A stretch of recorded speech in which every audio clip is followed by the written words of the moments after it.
Hi everyone, welcome to chapter 7. So last week we finished up chapter 2, I think, which was the overview of livestock and poultry industry.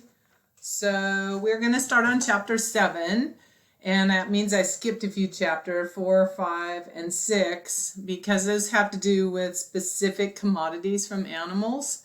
And I just don't feel like I have enough time to go over all of those specific things.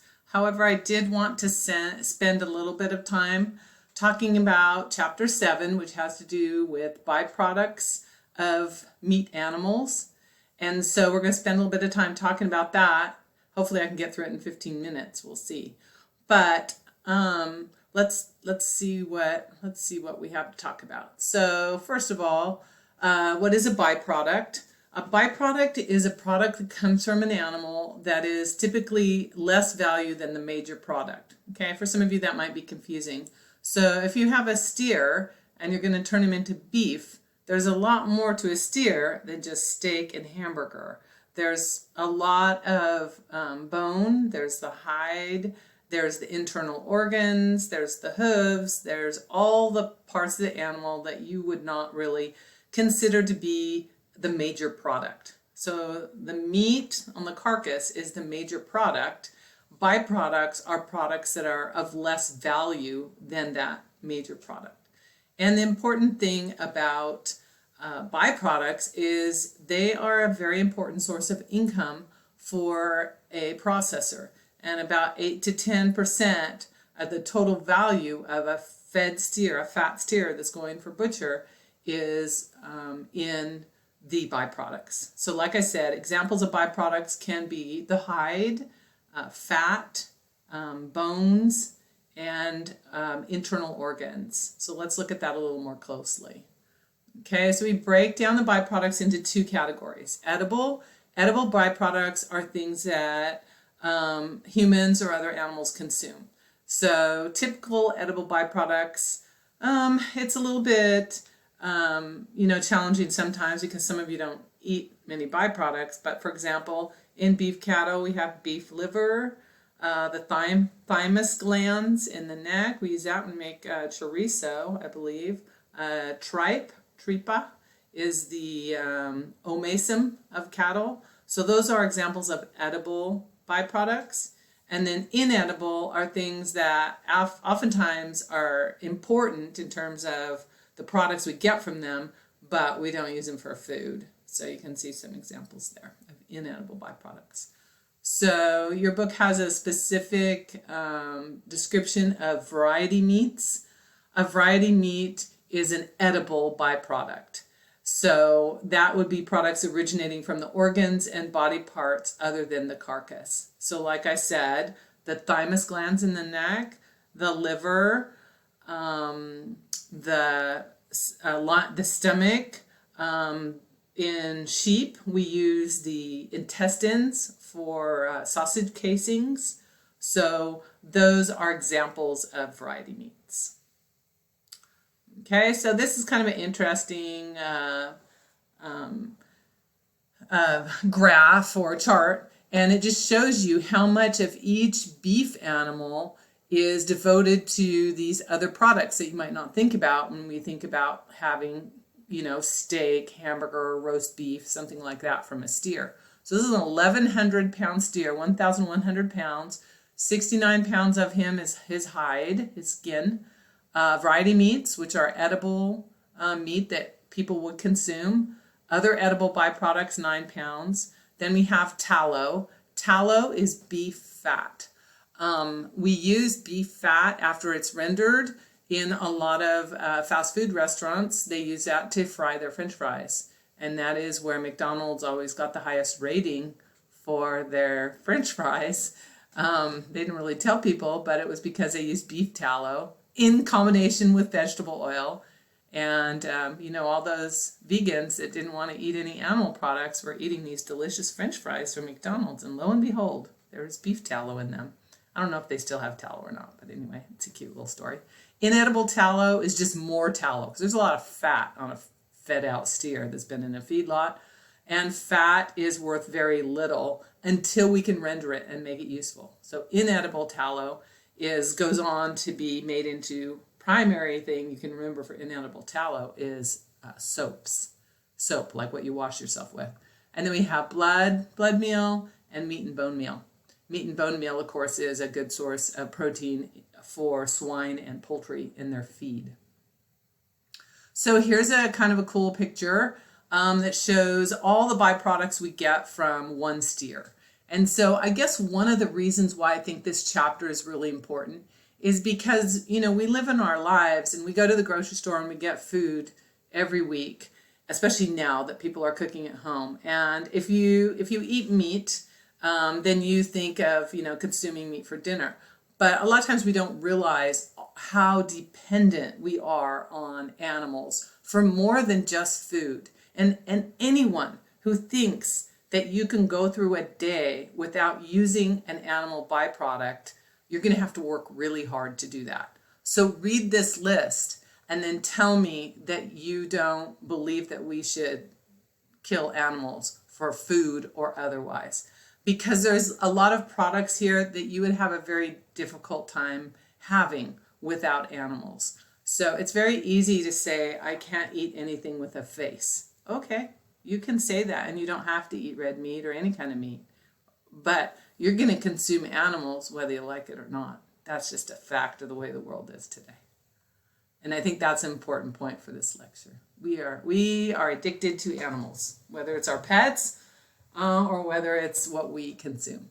So let's talk a little bit about the rendering industry. So the rendering industry is the part of animal science that takes what we would call less than usable parts, the inedible and edible byproducts, the inedible byproducts really, and makes them into something useful. So they take the offal is the internal organs, the fat, bone, meat scraps, and entire animal carcasses. When you have a cow on a dairy that dies, it goes to a rendering plant. We don't cremate it. We don't, we don't give it burial at sea. We don't dig a hole and bury it, not in California anyway. So it goes to the rendering industry. And basically you can think of rendering as animal recycling because those animals, whether they're dead or alive, have valuable components in their carcass. And a lot of rendering plants will not take rotten carcasses, especially nowadays. They've upped their game. So those carcasses are not ever used for anything that has to do with human. But their products that we get from them are a valuable byproduct, and so that's important. Think about a processing plant like Foster Farms that processes 3 million chickens a week. 3 million chickens a week. What do they do with the heads and the internal organs and the feathers? All of those things are byproducts, and the byproducts are valuable. So a lot of large processing plants have their own rendering plant, so they can make feather meal, they can make poultry meal, and they can use that as an additional source of income for their company. So if you've been around the livestock or you've been around a dairy, then you know that a rendering truck will come out to pick up dead stock. A cow that dies, the rendering truck you call it, and they come and get it. And you need to remember that this is important. It's important because in society, we don't want animals left alongside the road that are dead. They stink, they attract vermin, they are, they're not safe to have around. So rendering is a very valuable part of animal agriculture that never gets its fair share of credit. So this is kind of maybe a harder statement to understand. The animal fat and protein are the two primary products of the renderer's art. So just remember, when we render a whole cow, we don't sit there and take, the internal organs out for future use. If it's a dead cow, the cow is basically melted down. It's cooked. It's cooked and it's ground and cooked. And the fat, like when you cook something that has fat, floats to the top. And that can be taken off and rendered into a clean, wholesome product. And the protein can be cooked at a high temperature and turned into meat and bone meal. So meat and bone meal and fat in beef, fat is called tallow. and that is used in feeds and in the manufacture of soaps. So when you think again about not using animals because you think it's cruel to have cattle slaughtered, you might want to think about cosmetics. Some cosmetics say they're never tested on animals, but they don't say that the ingredients aren't originally from the rendering industry. So think about that when you're putting on your expensive face cream. I have to think about that. You guys are all young. You don't have to worry about that. Anyway, and then protein is used to make feeds that are fed to monogastric animals like swine and poultry. Swine and poultry can eat meat and bone meal. Ruminant animals are not allowed to eat meat and bone meal. And that has to do with mad cow disease. Remember that? So we cannot feed ruminant rendered protein, meat and bone meal, to cattle or any other ruminant animal in the United States or anywhere else in the world. We really try to control that because of that mad cow disease, and that is how that disease is transmitted, even through rendered protein. Okay, I know this is now going to take me a little bit longer than 15 minutes, but that's okay. I'm having fun. So I thought this is kind of interesting. If you look at this, it shows the value of exports. And if you have an updated book, it might be a little bit more updated, but it's probably even more amazing.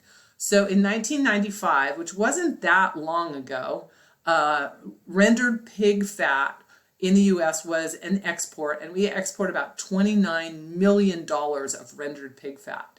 2013, we exported that's a comma right there. So that's $24 billion worth of pig fat. So somebody wanted to buy that. My guess it would be China.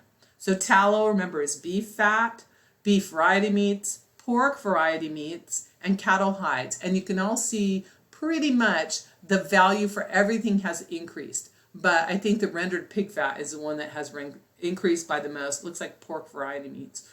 Remember that a lot of developing countries that aren't as rich as we are in the United States, they want to eat protein. They want to eat animal protein, and they can't afford to buy a T-bone steak, or they don't eat hamburger, but they might eat the variety meats, or they might make something out of the variety meats that's part of their normal, diet. So just because you don't eat thymus glands or menudo or chorizo or something that comes from variety meats doesn't mean that everybody else in the world, don't judge other people, doesn't mean that they don't want to consume it. High protein, complete amino acids, it's not a bad product. So the export value of value-added livestock byproducts is very important to producers because it makes the animal itself more valuable.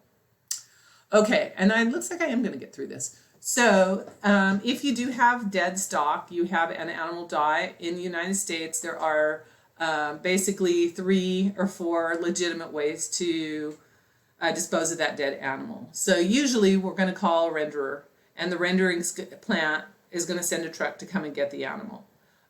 In some places with small animals like dairy calves and chickens, we can compost them, but that is not allowed in our state of California unless we have extreme situations where we have massive die-offs or something like that. Incineration, which is basically burning them, that works. And burial is not allowed in California. So really there's these 3, but composting is only allowed in California in emergency situations.